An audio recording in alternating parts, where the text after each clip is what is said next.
Hey everyone, Chandler from the future here to tell you that this video is now sponsored by BetterHelp. BetterHelp is an online service for counseling, and they have loads of therapists and professionals to help you if you're dealing with anything. Now you know, when you go to a regular therapist's office, you're usually paying like nearly $100 just to see them a week for 45 minutes. You don't really get much time to make it personal, and I think that BetterHelp is a great alternative for that because there's unlimited messaging, you can have text chat, you can have voice chat, video chat. It's really, really helpful, and if you would like to check out their wonderful service, you can click the link down below in the description. They're super trans-affirming, and you just fill out a little survey, and they match you with someone, and yeah, go check it out, talk if you need to.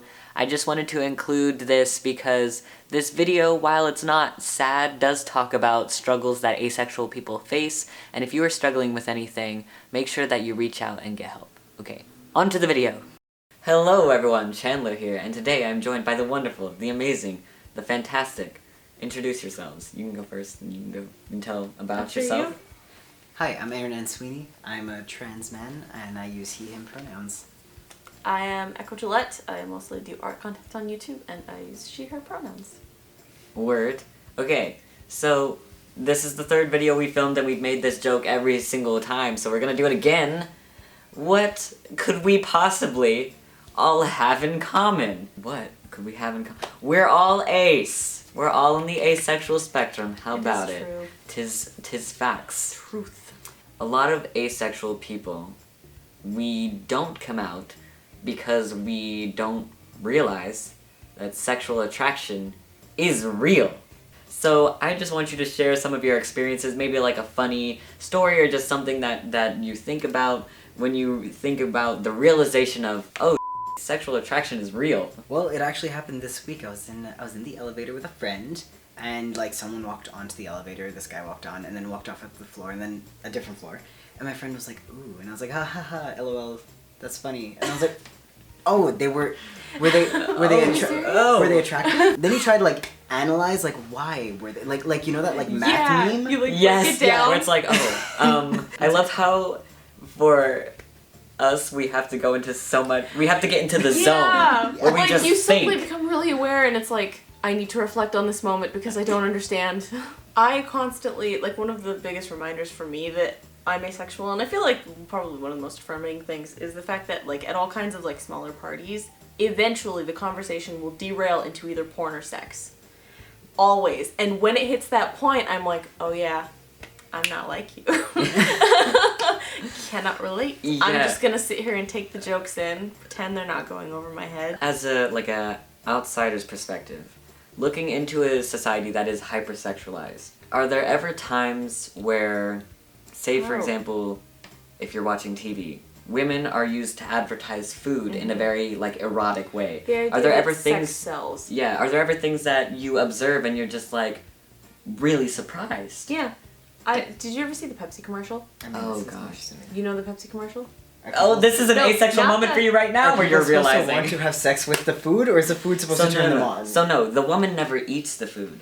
She just holds it close to her face. Like all the Carl's Jr. ads. Yeah, burger ads from like Hardee's, where they'll Arby's. like some chick in a swimsuit just like holding a burger or something. Yeah. Or is like this an America thing? I don't know if Canada's it might be an American thing. It might be an American thing. But like the idea that like, sex sells, like what she was saying, like it's like an age-old saying, sex sells, and it's the idea of putting something sexy in with whatever you're trying to sell to like get that association in people's minds. But from someone who doesn't experience that like sexual drive or sexual attraction or just weird visual stimulation, it's just really weird. It looks so like awkward. So like when I see those things, like commercials or like that, I go into like this weird ace space where I'm like, people don't really act like that, do they? Yeah. Asexuality is very much an invisible orientation. So there are lots of things that come with that. Like, people won't ever stop to think that you might be ace, especially like if you're single, people assume that you're just looking.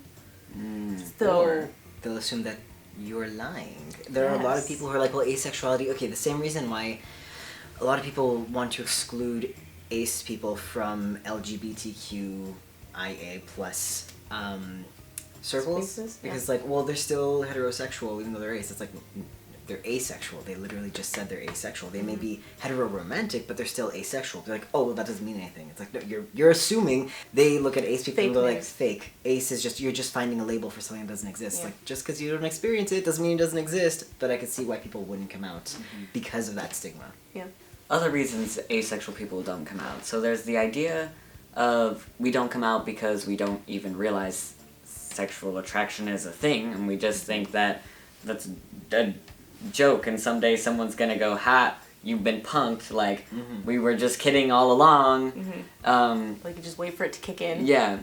Also, another thing on the flip side of that, where rather than not understanding sexual attraction as a thing and thinking everyone else is faking it, thinking that sexual attraction is this thing, and someday, somehow, the switch is gonna turn on for you, and you're gonna be like, oh, we've been waiting for you! And here you are! Yeah. Finally!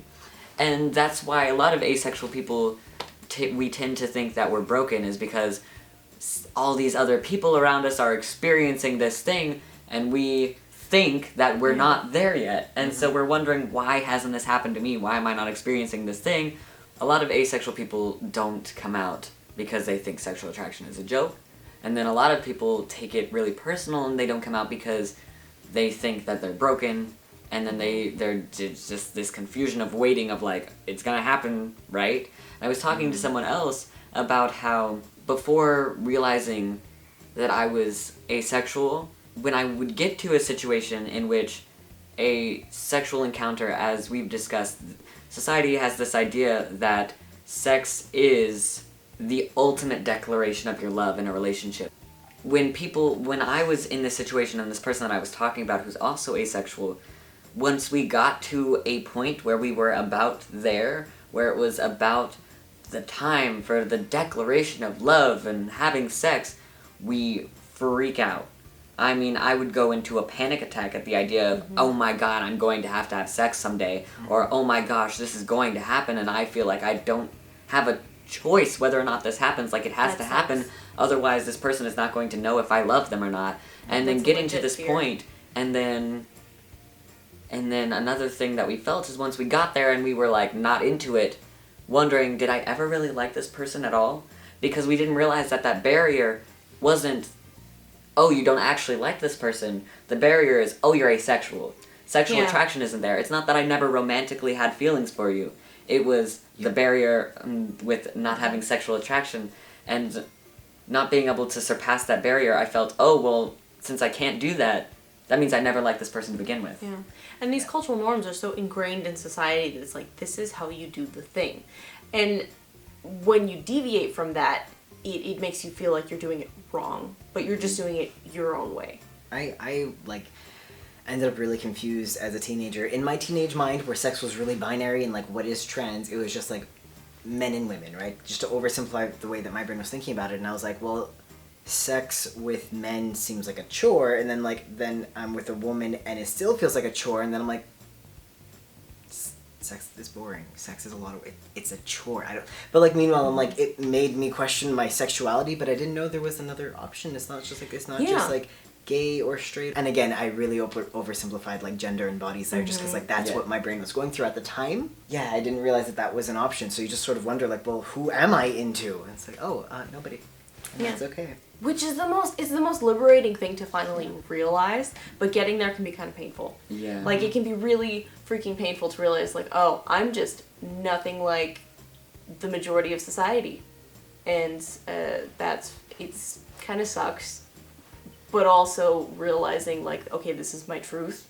And that I can own this. Yeah. Because there's definitely a frustration that I feel when I wonder if someone dating me, are they actually satisfied with this relationship? It was hard to realize that doesn't subtract from me as a person. I don't know, it kind of felt like I just like wasn't one of the cool kids because I just wasn't into sex. Yeah. Yeah. Like when the rest of your peers start developing like Yeah. sexual desires and having sexual experiences, and you're just still kind of like, let's play Legos. Yeah, and exactly. then Like, let's play it feels Super like Smash they're Bros. leaving and you order pizza. behind, and you're like, maybe I'm just a late bloomer, and then you never bloom. See, but that's another argument used against asexual people, is that we're just childlike and we're gonna grow up someday. Yeah, which is It's also like irritating. See, and during puberty, sometimes it feels like that.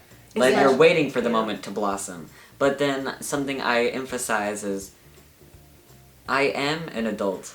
I do understand sex.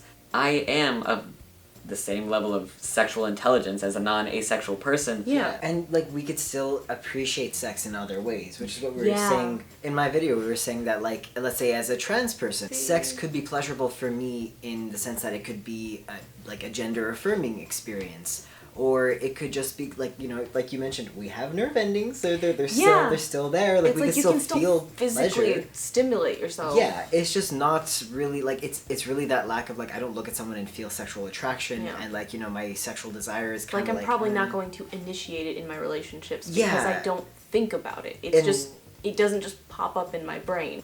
I've seen some people don't come out as asexual because it puts us at risk. And my friend expressed there are many asexual people who are harassed or assaulted, and like someone will sexually assault them to change them, to fix them, Or because people will start telling you that there's something medically wrong with you and you need to go see your doctor, and they're just concerned for your health because it's probably just some kind of hormone imbalance, and that's why you're not attracted to people. or that if you're not enjoying sex, it's gotta be like something wrong with your genitalia, or you're wrong with your reproductive system, or Yeah. you need this, that, and the other, some way to They try and fix you. to encourage you to experience sexual attraction, rather than ever considering the idea, oh, maybe you just don't experience sexual attraction. Maybe it's not Yeah. something you're into. Thank you very much for watching this video. If you want to subscribe to these wonderful folks, they both have channels, they both have social media. Put all their links in the descriptions down below. So thank you for watching this video. Know that you are valid. It's okay to be ace. You're good. You're beautiful. You're wonderful. Okay. Bye. Bye.